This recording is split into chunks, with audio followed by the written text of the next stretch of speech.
Hello, everyone. Thank you for joining us today. Today's program is part of the Presidential Primary Sources Project, and our program today is the Saxon House Tour.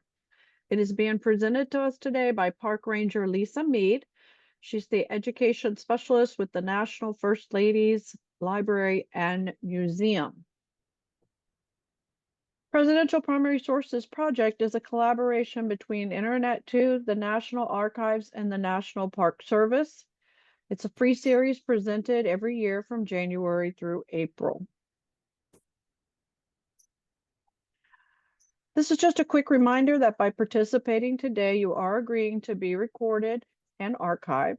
We keep recordings of all of our programs on our YouTube channel so that teachers and students may access them at a later time. Okay. Go ahead in the chat and share with us where you're joining us from. And if you would like, you can also be on video. If you want to be on video, just remark in the chat and I will get you promoted. We love it when you participate, teachers and students, and we encourage it. By writing in the chat, both Lisa and I will monitor it, and we will see your questions and your comments and bring them to the rest of the group. We want you to participate because when you interact with our session and with the presenter, today is Lisa, the session is more fun and the learning experience is more valuable. We do ask that you be respectful, though, of our interactive tools because we want to make sure any questions you're asking or comments you're making actually pertain to the topic being presented. All right. Well, thank you again for joining us. We're glad to have you. This is our website. If you're interested in more information about our program or you're looking for links to our recordings or any other information about our program. Okay. I'm going to stop sharing now and turn us over to Lisa, where she is going to tell us all about the Saxon House. Thank you. I'm going to share my screen, so just give me a second.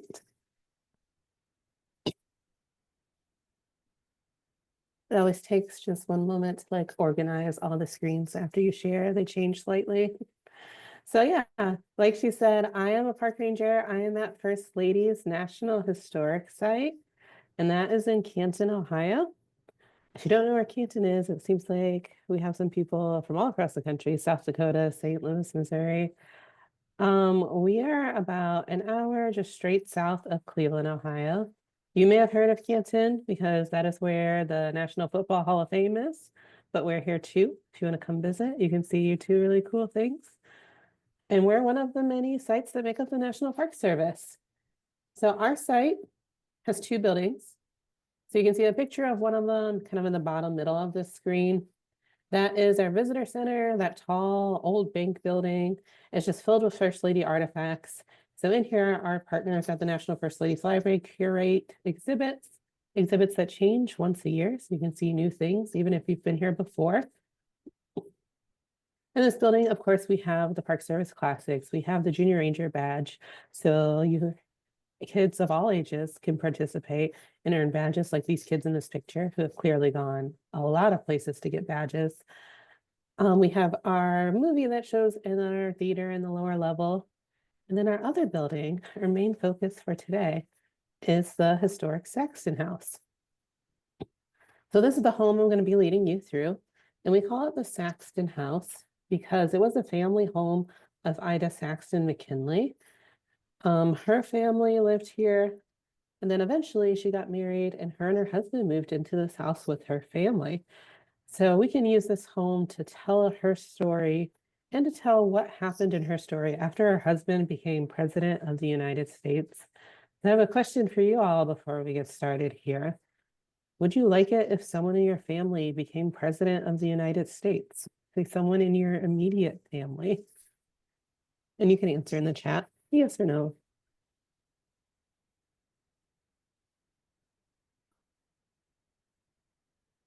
We have a split decision, so I don't think so, and yes. So we'll see how your answer changes as you hear about Ida McKinley's story. So we're gonna go into this house. We're gonna go straight up those front steps, make our way to the front door. And if you were to walk through that door, you would see our front parlor, our front foyer here. So this house is pretty old, as you could probably tell from the outside. The oldest part is the back, so behind that staircase. Was built in the 1840s. So this home originally was owned by Ida's grandparents. They had a much smaller home. And then when Ida's parents inherited it, they expanded and expanded the home because her father was making quite a bit of money when he lived in this house. So he wanted his house to reflect their new wealth. So they made it about double the size. And they finished that in the 1870s. So when we're walking through the house has really been historically restored and decorated to reflect both the 1870s and then a little later, the time that William McKinley lived here. And we can see that staircase right there that we're going to take a closer look in a minute. That staircase does go all the way up to the 3rd floor. This house has 3 stories and we'll get to see them all. But before we get moving, let's take a closer look at our main character today. Has anyone heard of Ida Saxton McKinley before signing up for this program? Probably not one of our most famous first ladies. Oh, there's somebody, a little yes, a little no. Yeah, so she was first lady from 1897 to 1901. So married to our 25th president, William McKinley, who's pictured there at the bottom as well, if you need a refresher on what he looks like. And she was born right here in Canton, Ohio, the city that I'm currently in, the city where this house is and this National Park Service site is. She was likely born in this house, but we don't know for certain. She could have been born in another house too. And she came from an incredibly wealthy family. She was well educated, especially for this time period, and she was really independent. And then at 49, she becomes First Lady of the United States. And what she does in this role is really dependent on societal expectations, what people will kind of allow her to do. Her health, she has a lot of health issues that we'll get into a little as we talk about her later years. And her own drive to be involved. Of course, there are things that she cares about, things that she wants to do, and we'll see the ways in which she manages to do some of those things. But just like all first ladies, she had the ear of the head of the government as her husband, and with that comes an opportunity. So we'll see how she explores that opportunity. And just to orientate you where we are in this home, if I can use this laser pointer again. We walked through this front door. And now we find ourselves right next to the staircase looking up so that we can see it goes all the way up to the 3rd floor. This is a lot of people's favorite part of the house, the staircase here, because it kind of curves. I mean, it is uniquely built for this house, and it goes up really high for what you're imagining a staircase in a house to do. So we're going to explore the left side of this home first, this one with all of these rooms, and then we'll go back and look at this one room to the right. So from the foyer, we are going to step through these big doors into the family parlor. So this is a place for the family to kind of relax and spend time together.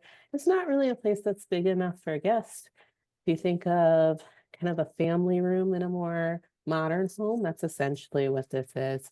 And they can just gather here, play games and talk. And during this time, there is a lot to talk about. So in the formative young years that Ida Saxton is growing up in this house, this country is a rapidly changing place.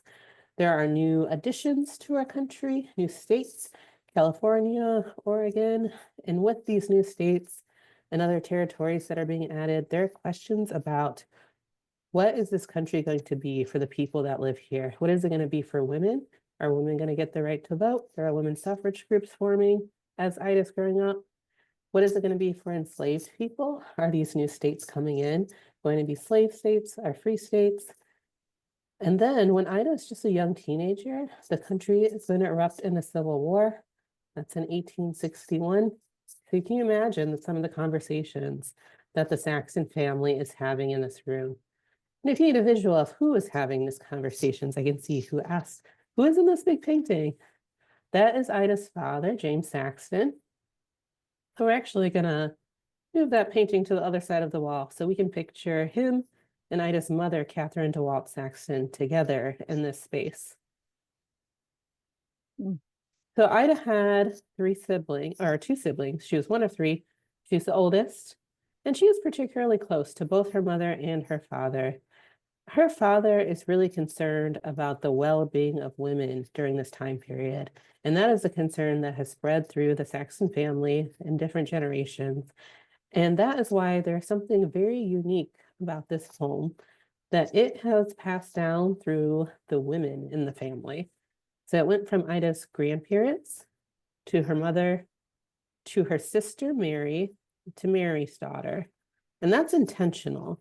They know that depending on who a woman marries, how well her husband does in business, that a woman can really be left destitute if she doesn't have any resources of her own. And so they're using this house to protect the women in their family.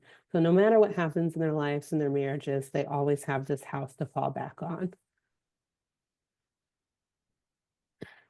And then if we look at James Saxton here, if you're wondering how he got the money to expand this home the way we see it today, he had a few businesses. So him and his brother start off here in Canton running what they called a dry goods store. So it's kind of selling everything but food, making a lot of money. He starts buying property. He ends up buying about 4 blocks around the Saxton house. So he owns quite a big chunk of downtown Canton here. And then he starts the Stark County Bank, and that is a county that Canton is in, Stark, Stark County. And so that's where the majority of their family's wealth comes from. It comes from that bank, and their family's wealth at its peak was equivalent to 20 million in today's terms. And this is quite a close family. So Ida and all her siblings obviously live in this house as children, but they're also going to come back as adults and live in this house together. So when I say this is a family home, I really mean it. The whole family lived here for the majority of their lives. So we can keep walking, keep moving through the next few rooms. We're going to come across the library. So this library has some of the family's original books, original bookshelves, quite a few. But if you think back to living in the house during this time, books are going to be your main form of entertainment. They're not going to have a TV, or really even a radio yet in the homes. So if you want to be told a story, you're going to get it from a book. And the family loves to read. Education's also important for the Saxtons. So they send their daughter Ida along with their son and their other daughter to get a great education. And that could be unusual for this time period. You know, it would have been perfectly normal for them to only send the son to get the expanded education, but they want their daughters to be educated as well. And as we remember from before, they really care about the well-being of women, especially the women in their family. So Ida in particular gets a great education. You know, she's the oldest. It seems like she is kind of the favored one in the family. So they want to make sure that her education is stellar. So not only are they sending her to great schools, but her father is writing to her teachers saying, yes, do everything that you planned on doing, but also make sure she knows French, Latin, Greek. She understands finances, that she can come back and help me run my business. So a really rigorous education, thanks to her father. And then when she comes home from school, she does something pretty unusual for this time period again, and she gets a job. She works at the bank that her father started, and she's not only working there, she's actually the one left in charge when James Saxton is no longer there. So she has a pretty impressive job, especially for this time.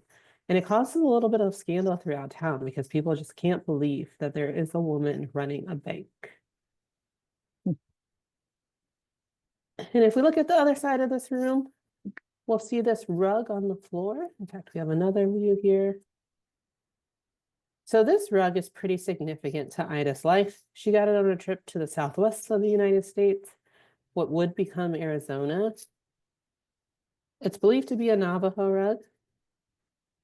And she got it on a trip out there where she was hiking quite a bit. which is not something people expected women, especially women of the social class, to really get into. But she had become close with a teacher at one of the schools she went to who really encouraged vigorous exercise, even for women. So Ida loved to walk every day, rain or shine, and she loved to travel and go hiking when she was healthy enough to do so. So one of those trips is where she bought this rug and brought it back to Canton. And then as we move through the home, we'll see the dining space where the family could enjoy some meals together.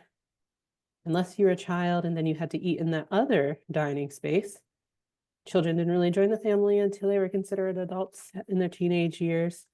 So they were off on their own, kind of like you would see today at holidays, where the kids have their own table. Well, every day in this family, the kids had their own room to eat in. And then in this room, if you notice the wallpaper, this would give us some insight into Ida's personal style. She loves the colors blue and ivory. Almost everything she buys are those colors. So she had this wallpaper picked out, and then she took it to the White House. So this portrait here that was hanging above the fireplace is her in front of the same wallpaper in the White House. You can see more of this dining room on the other side. It's pretty spacious. And then if we keep walking, we'll step into the kitchen, and we're coming into the last rooms on the side of the house. So this kitchen is not going to be used very frequently by the family. As you probably expected, a family of this wealth is not doing a lot of their own cooking and cleaning. They have paid staff that work in the house, and the paid staff that cook did the majority of cooking on the lower level. So is there a door here? Yeah, on this other side of the wall, the opposite of the sink, there's a door that goes down into the lower level where there was a hearth, the open fire that the staff could cook over. They would bring stuff up a back staircase, use this table to put on the finishing touches, heat anything up that they need to heat up last minute, and then serve it to the family in these two rooms. And then a family of this wealth has the latest of technology. So if you see in this corner, they have an ice box where they can refrigerate things. And then we're going to backtrack, make our way back through the dining room, back through the library, the formal parlor, and find ourselves in the foyer here. And then, like I said before, there's lots of rooms on one side. There is only one room on this right side. So if we go through this other door, you would be in the formal parlor. So this is one of the rooms that was added to the house after James Saxton started making a lot of money. He needed a place in his home to welcome guests, to entertain. So he added this formal parlor. And in this space, you can see there's a piano. Ida would sit there, play music. She loved to play music. She would practice on this piano for about 2 hours every day. This little shelf here is for storing piano music. And then there's another artifact in here important to Ida's life. It's this music box right in the middle, covered in this glass case, because it is an original piece that Ida bought in Geneva, Switzerland in 1869. And there's even a picture of her above it around the age that she purchased this. So Ida, after she finished school, she came back, she's working at the bank. And then her and her sister go on a trip to Europe. They actually spend 6 months traveling through Europe to kind of expand their worldview, learn a little about life outside of Canton, Ohio. Very similar to today, how, students who have just graduated high school or graduated college will go on a big trip, kind of like a gap year. That was happening in this time period as well, but it was mostly for young men. It wasn't super common for young girls to go on this big trip. But like we already know about the Saxton family, they want the same for their daughters as they want for their son. So they send the two girls to Europe with a chaperone. The chaperone's a former teacher of Ida's. And they travel for half a year, just from country to country to country. And we know a ton about this trip because Ida wrote letters back to the Saxton house. She wrote back to her parents, who are still at home, especially her father. And in her letters, we can see how the trip's going. One thing she writes about a lot is she is not enjoying the chaperone.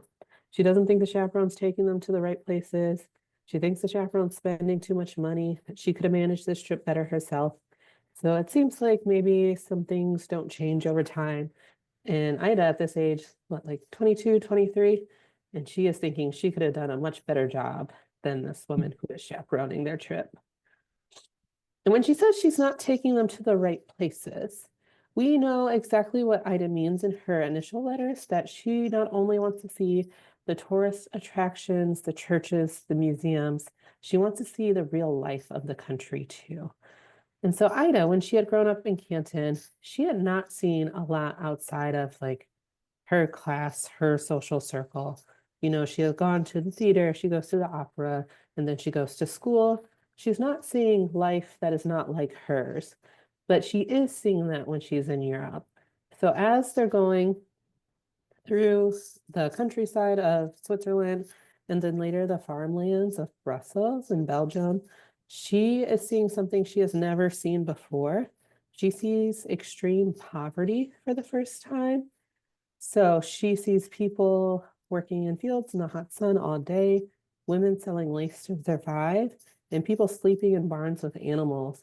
And she just can't believe it. She had never seen anything like this in her entire life, and she is shocked. But that is something that is going to stick with her and probably come back up when she is First Lady.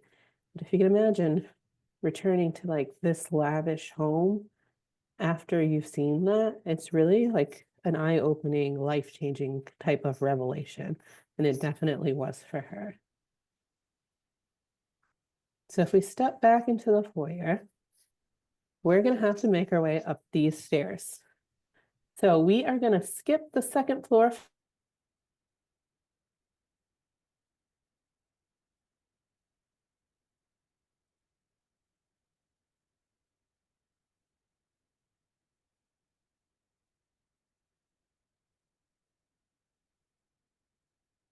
Lisa, you froze.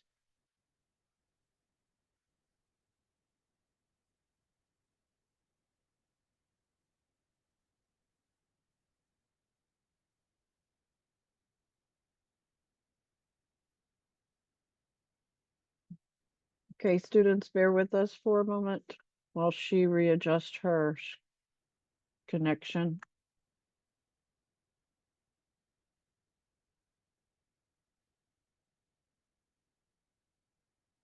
While we have this slight pause, can you think of any questions that you can put in the chat box?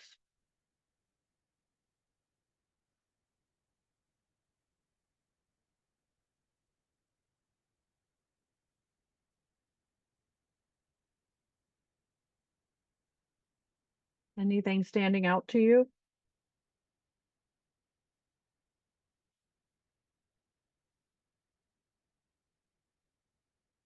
I know I myself love the bookshelves, and the Rock Homeschool Group says they love the piano. What else have you seen in the house? Was William McKinley from Canton or somewhere else? That's a good question. I personally don't know the answer, but when Park Ranger Lisa comes back on, we can ask her.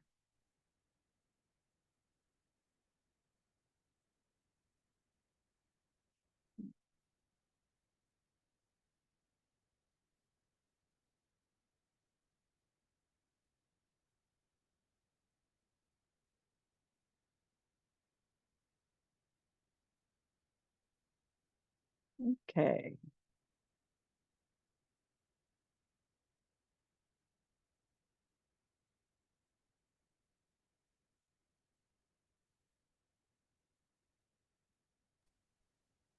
There's Lisa back.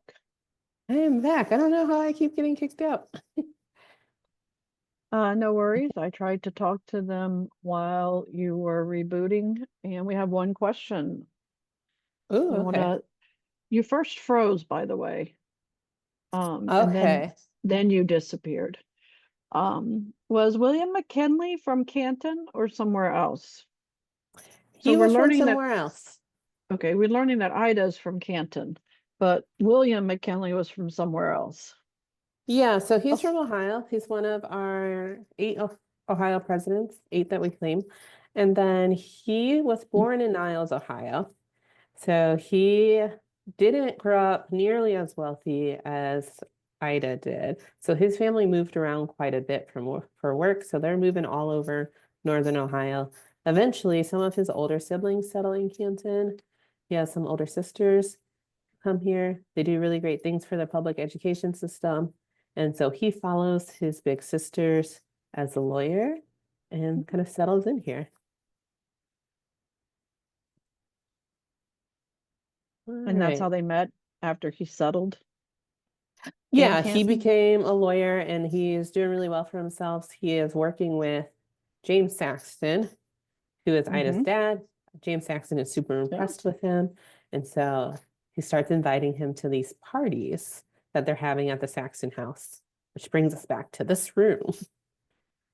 So this room is on the Ooh. third floor. If I froze, we have moved to the third floor. So this is where William McKinley and Ida McKinley are really going to get to know each other. So he's coming here to these parties. People really like William McKinley. Her family likes him. The people in Canton like him. He's really friendly. He's dancing, having a great time here. And so him and Ida McKinley get married on January 25th, 1871. So they get married at the Presbyterian church that's still here in town. They have a huge wedding. Over 700 people show up to see them get married. So that is more people than can fit in that church. So people are literally lining the streets to see this young couple. And then they move into a different house. So this home is going to make a few appearances in our story. And I bet you can tell by looking at this picture that this house doesn't exist anymore since we have such an old picture of it. So they move here and they have two children. So they have a daughter named Katie and a baby named Ida right here in this home. Okay, now I can Mhm. see the chat. What was Ida's favorite part of Europe? Oh, she wrote about how much she really liked France. So she enjoyed there. She had wine for the first time. I think she got her ears pierced. So it seems like she was having a good time over there. Were the kitchen and dining room 2 floors apart? So the formal dining room and the kitchen were on the first floor. And then the other room we just looked at was the ballroom, which would have been on the third floor, which does present some challenges. If you think about working in this house and having to bring the food all the way up from the lower level where it was cooked to the ballroom on the third floor, and how challenging that would be. Good questions. Keep them coming. I can tell you whatever you want to know about her story. So when they're living in this house after they have two children, unfortunately, there is a lot of tragedy that's going to come in the McKinley's life. So neither one of their children is going to live past childhood. And that is pretty common during this time period. Childhood illness and death is just rampant. It is particularly tragic that it happens to the McKinleys twice. So first, their 4-month-old dies, and they had seen that something wasn't quite right. Ida had a difficult pregnancy. They knew something was wrong. Unfortunately, during this time period, there was just nothing that they could do about it. They didn't have the medical knowledge, the prenatal care that we have today. But it's after that death, which was the third death in Ida's life. Her grandfather had died. Her grandmother had died as well. And then her baby Ida dies. And unfortunately, after that, her mother dies as well. Ida's just, spent. She is so tired. She wants to come home, and home to her is the Saxton house. So that's when they look back at this dining room and they say, well, this could be an apartment suite. So they changed this into an apartment for themselves. So the ballroom's gone, and they have set up a little suite. We call it the McKinley suite up here. They have a sitting area. They have over here, there's like a little chair with a small dining table just for the two of them. Because unfortunately, not long after moving to this space, their other daughter dies as well. So she died at almost 4 years old. She was a few months away from turning 4, and she died from typhoid fever, which was just kind of Mm. making its way through Canton in 1873. You can see in this little corner, they have set up a bedroom. And then because of all the kind of the death and then the health issues that Ida's beginning to have, William McKinley wants to be as close as possible to his wife. So he sets up a home office. And they are on the 3rd floor. So we think there might have been a dumbwaiter up here based on some things that were found during the historic renovation that happened through the 1990s. So it is likely, but we can't say for absolute sure. I would say I hope so. Otherwise, it would have been really hard to move everything up here. So this is William McKinley's home office we're looking at here. And despite the tragedy in his life, he is doing pretty well. You know, he entered the Saxton's life as a lawyer. As a lawyer, he is working pretty closely with a lot of businessmen, a lot of politicians, and those politicians have noticed something about William McKinley. They noticed that he is really well liked, and that is a powerful quality in a politician. And so that is how he transcends from lawyer to politician. The party comes and encourages him to run for Congress. Then later he becomes governor of Ohio. He serves 2 terms. And then in 1896, he is nominated for president of the United States. He is going to do the tradition of the time, which is a front porch campaign. Has anyone heard of a front porch campaign before?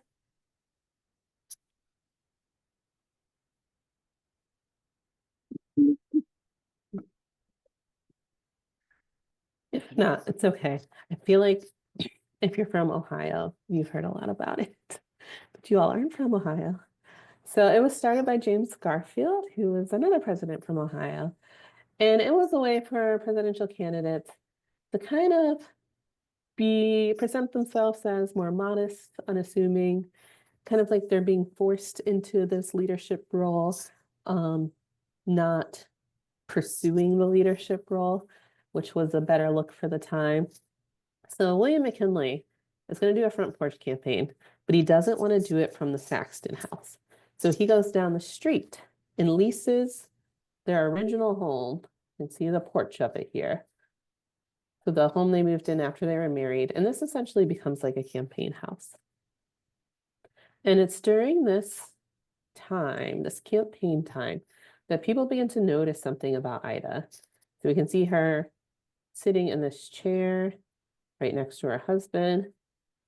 And there are beginning to be questions about Ida McKinley's health. She sometimes looks a little sedated. She's not moving a ton in the chair. She just doesn't look well. And so there's this growing concern from the people that are coming to see William McKinley about, can he be the president of the United States if his wife is so sick? Won't he be distracted and caring for her and not able to focus? So William McKinley's team does not want this idea to spread. So they write a biography on Ida and they hand that out from this front porch to the people that come to hear him speak. And in that biography, they're kind of upselling her health a little. Super healthy, loves the hike, which was true earlier, but she has been having health issues, so she's not doing that so much now. But it does work, their strategy of printing that biography. And people like Ida, and in turn, they like William McKinley, and they vote for him. So here we can talk about what is actually happening with her health. So at 26 years old, she began to have some really serious health issues. She is having seizures, migraines. She had a small stroke once. She's having some muscle control issues, sometimes so difficult that she is struggling to walk on her own. So she's often just seated places. And so she sees a variety of doctors. A lot of those doctors are not super well trained. A lot of them believe in things that we would definitely find questionable today. And she is unfortunately struggling with these health issues during a time where medicine's not great is not great, especially if you're a woman, because there is a belief that if there's something wrong with a woman, it could be because she's too active. So a lot of the treatment she sees in these early years is around the rest cure. So prescribing her heavy sedatives, having her sit in dark rooms by herself for a long time to kind of let her body reset. And so, as you can imagine, this is not doing a lot for her. It's not making her any better. And this goes on for quite a long time until William McKinley becomes president. So we can look at his political timeline here a little. So he becomes president in 1897. The first 2 years, kind of the same with her health, heavy sedatives, not going great. And then William McKinley says, we need to find the best doctor there is. So they bring on Dr. Preston Rixley, who's a doctor from Maine. He comes in and he's a pretty good doctor for the time period. He is concerned with this medication she's been on, the side effects that it's causing her. And so he takes her off of a lot of it, just the bare minimum he keeps to treat her pain. And suddenly, Ida McKinley has a lot more energy. She gains a little weight. She had gotten very small, very frail, and she's able to do more as First Lady of the United States because thankfully they found a pretty good doctor. Yeah, I definitely think the comment in the chat is doctors often cause more harm for women at that time, especially upper class women. Yeah, unfortunately, it seems like she would have been better off to not see any doctors during that time period. But, she just didn't know what they didn't know at the time. And then if we want to see the other side of this office, William McKinley's office, we can see just some oddities with the house. So one, there's this really small door that goes to what just looks like an unfinished attic. So as the McKinleys are traveling back and forth and back and forth, they are in Washington, D.C. at the White House quite frequently because he has to be, he's the president, but Ida likes to be home. So they're traveling back to Canton quite a lot. They have a lot of trunks and storage with them. So through that door, they can store some items. And then I'm sure you've noticed the door that's halfway up the wall. So in William McKinley's time, he could open the door handle, pull down a ladder, then make its way to that platform where the door is. And then through that door, there is a staircase that goes up and out to the roof. So William McKinley really liked to smoke cigars. Ida McKinley, due to her health, was not okay with being around cigar smoke. So if he wanted to smoke cigars, he would go out and out to the roof. And he would smoke a lot of cigars a day. He would smoke about 10 to 15 cigars. It's a lot. And then we can look at some images of the McKinleys during their time in the White House. Because of her health, they changed some traditions. So normally, the president, the first lady, are going to sit at opposite ends of the table, kind of heading each end. But because of Ida's health, they changed it so that the president and the first lady sit right next to each other. And that was because William McKinley was concerned about people gawking at her if she began to have a seizure or struggle with anything. So if you see this napkin on her lap here, if she began to have a seizure, he would just lift the napkin and cover her face. So that was so that people couldn't see what was happening. He wanted to protect her privacy. And at this time, her diagnosis, epilepsy, was not well understood. So people didn't understand it the way we understand it today as a brain disorder that causes seizures. People thought of it at worst as like being possessed by something, that it was a sign of mental illness. So he was trying to protect her reputation, even though today it would seem like holding a napkin in front of your wife's face is not the right thing to do. We got to think about it in their time that he was really trying to not have stories about his wife out in the newspaper. How much older was William McKinley than Ida McKinley? I think 6 years, not that much older. They're around the same age. I'm seeing 4 years. 4 years? Okay, that sounds right. I always forget how old he is. I know a lot about the first ladies. The details of the presidents get fuzzy. Yeah, but they weren't terribly far apart in age. They're essentially peers. And then we're going to move to the second floor. So we started on the first, the ballroom, and then the McKinley suite became third floor. We have one more floor. So we're going to look at these stairs again. Questions about her health. Since she never had seizures prior to childbirth, do doctors now think it was her pregnancy that brought on her seizures?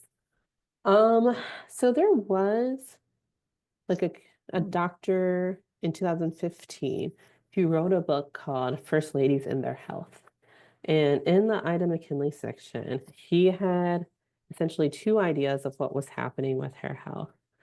One is that it was a pregnancy related illness, so that she possibly could have had preeclampsia, so high blood pressure during pregnancy, that obviously in their time period they would not have realized or been able to treat, that led to all of her other health issues.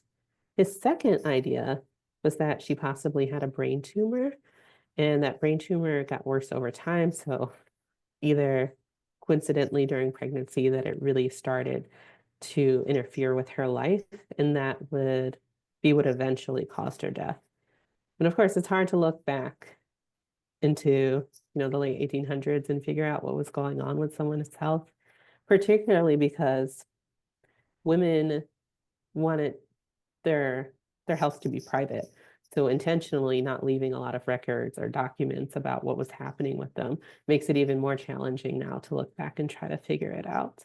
But yeah, that was a good question, because that is absolutely what a doctor recently speculated, that it could have been that child, the last pregnancy that caused all those issues, especially since the last pregnancy, that child only lived for 4 months.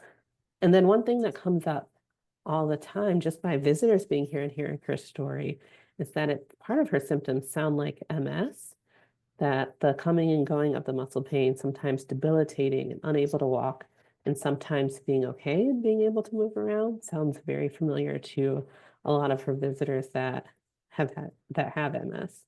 Even the child loss is something that people who have MS have told me they have also had similar stories of that. But yeah, it's kind of a mystery. And it's going to get a little more mysterious towards the end of her life, too. So you'll have to tell me what you think when we get to the end.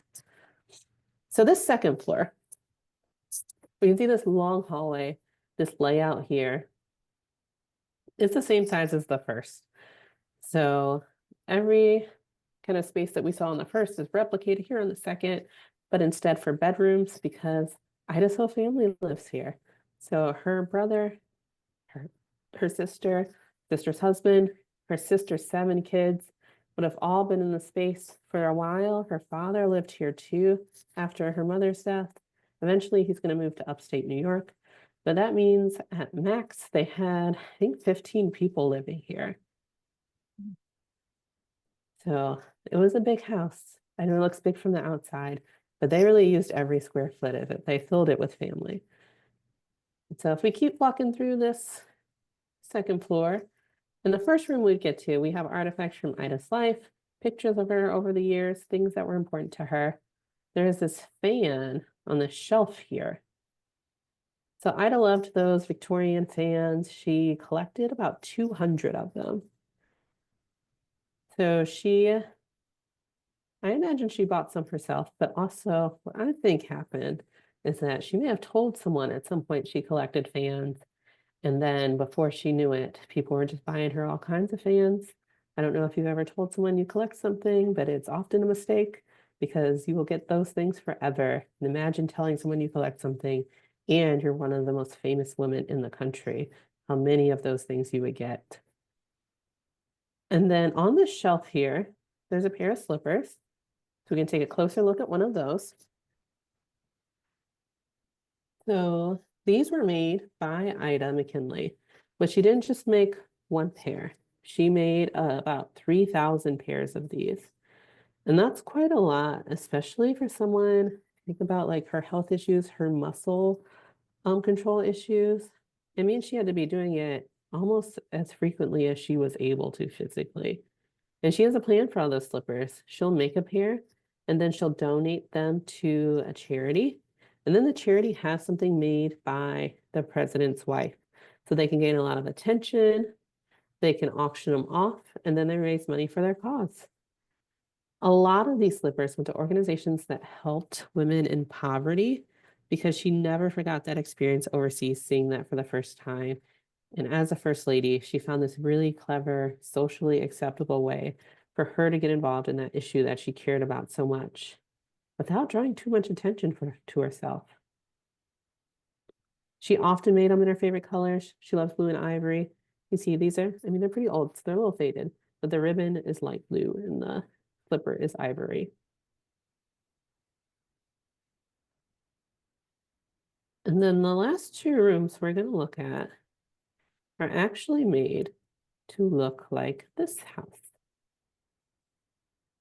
So although the second floor would have been the space for Ida's family, you know, her adult siblings, her sister's kids, all living there, we have transformed the last two rooms to look like the original McKinley kind of like newlywed residence because as a surprise to Ida, William McKinley actually purchased this house when he was president of the United States, intending for them to move back into it.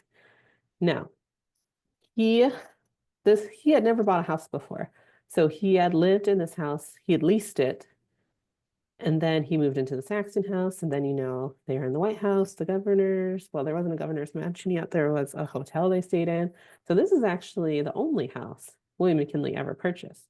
And he has a big plan for it. He was gonna expand it, buy more land around it. So they have these beautiful grounds and create kind of like a presidential house here in Canton. But if you know the end of the McKinley story, you know that does not go to plan. So William McKinley was reelected. So he is at the beginning of his second term in September of 1901, where he is in Buffalo about to make a speech to a crowd. And it's a particularly hot day in September. So a lot of people have handkerchiefs to dab off their foreheads. And one of those handkerchiefs is concealing a gun. And William McKinley is shot twice, once in the stomach, once in the shoulder area. And initially, they believe that he is fine, that he's going to come through this. In fact, he is up talking within a day. But unfortunately, after he was shot, they did a surgery to try to retrieve the bullets. And that surgery didn't go super well. So the surgery leads to an infection. And he actually dies 8 days later from infection. So at that point, his vice president, Teddy Roosevelt, becomes president, and Edith Roosevelt becomes first lady. So Ida is in Buffalo when McKinley is shot. And after she is told the news, she does rush to be with them and stays with them in the house in the house that they go to for 8 days in Buffalo, New York. But she is not at the assassination event. She does not see him get shot. So Ida continues on with their plan, an adjusted version of their plan. She comes home to Canton and she moves into this house. So moves into their original home that they shared together. She doesn't come back to the Saxton house because it's just full. Her family's here. Her sister's kids have grown up. They're having kids of their own. They're moving in their spouses. But she can stay right down the street where she can visit her sister, her new nieces, as she wants to. And then she can come home to her own space. She lives in this house with a nurse full time. So she does have someone there to help her.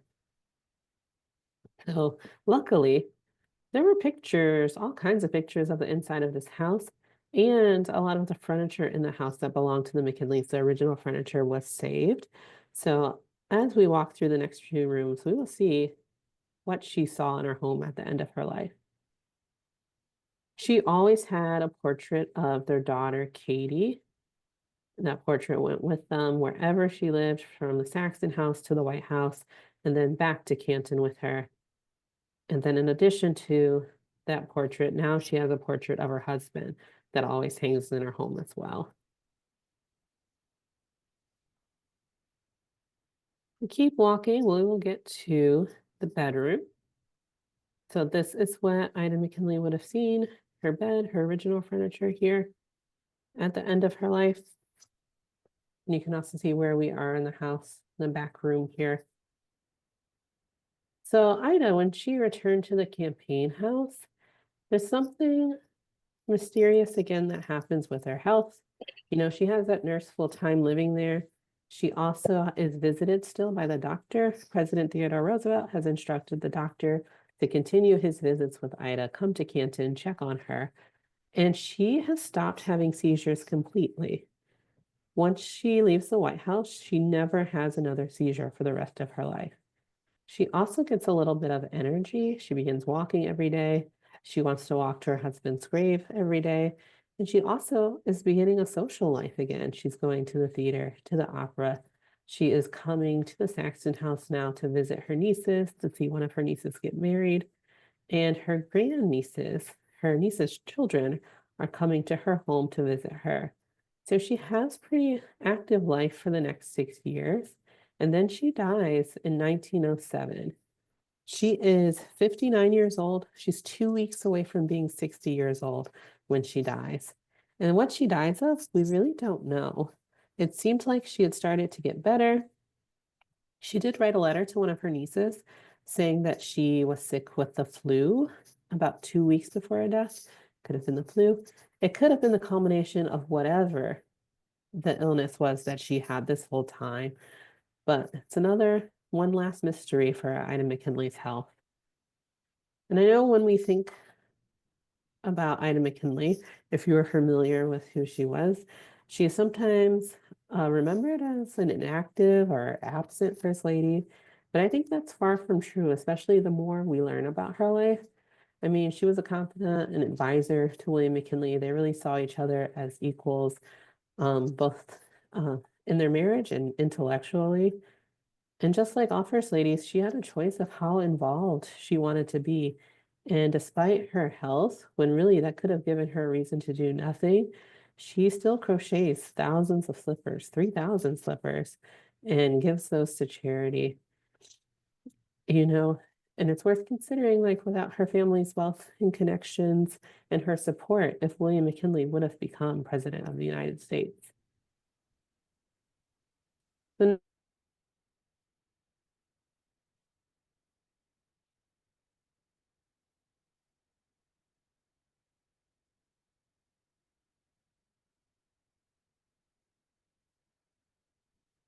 It looks like Lisa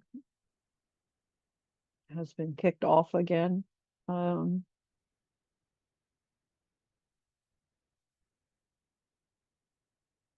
Give me 1 second.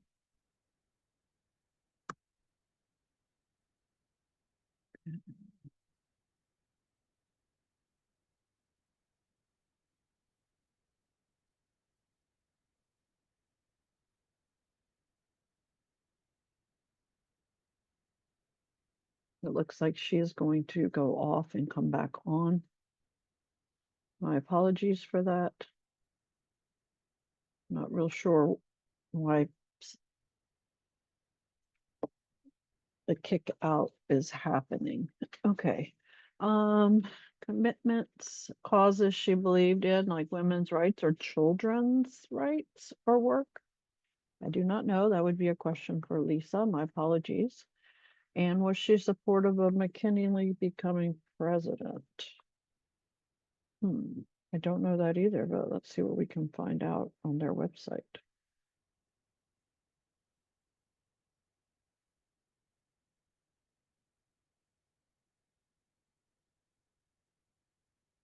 If you wanted to take the time and write your questions, any more questions you might have, in the chat box for when Park Ranger Lisa comes back on.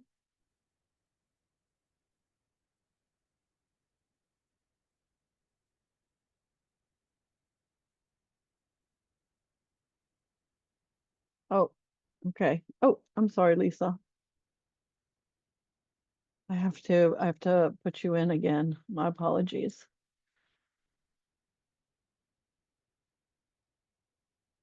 Lisa.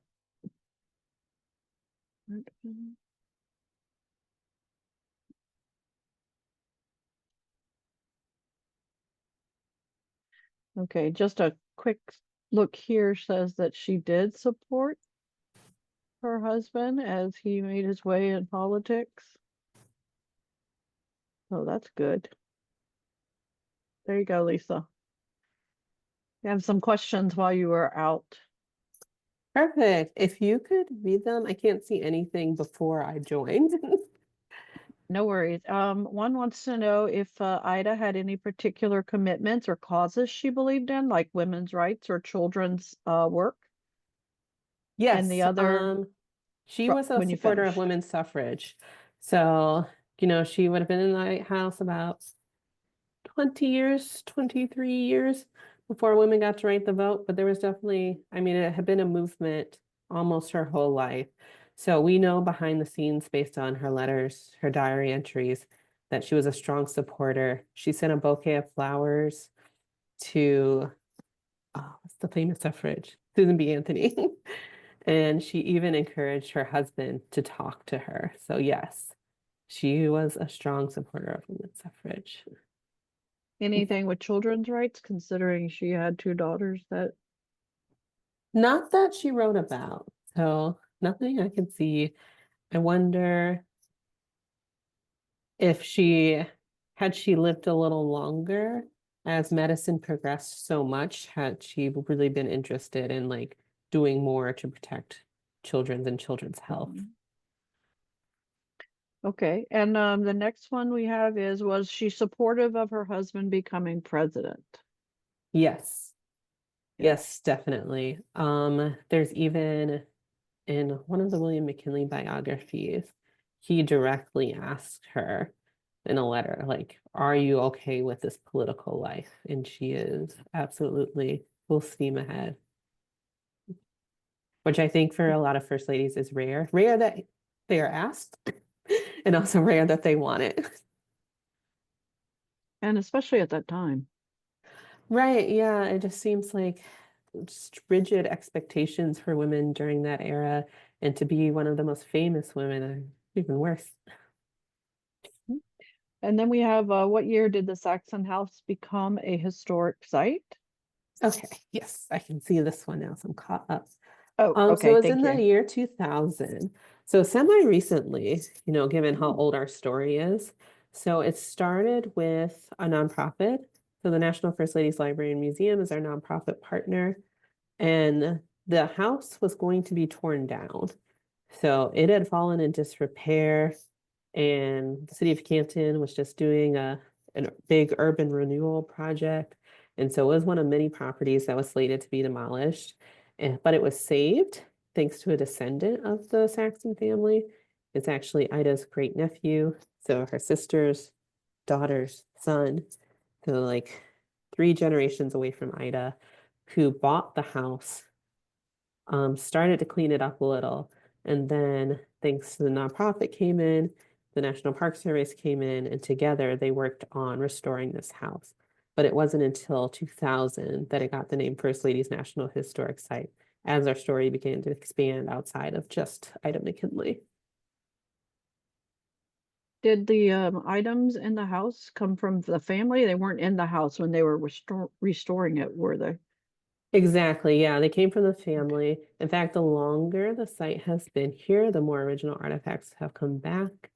If you can imagine, just over the years, family members pass on, people inherit things, and they're like, well, what am I going to do with this William McKinley office set? And they end up donating it to us. That's nice. Mhm. Okay. Any more questions, attendees? Anybody else like to ask Park Ranger Lisa a question?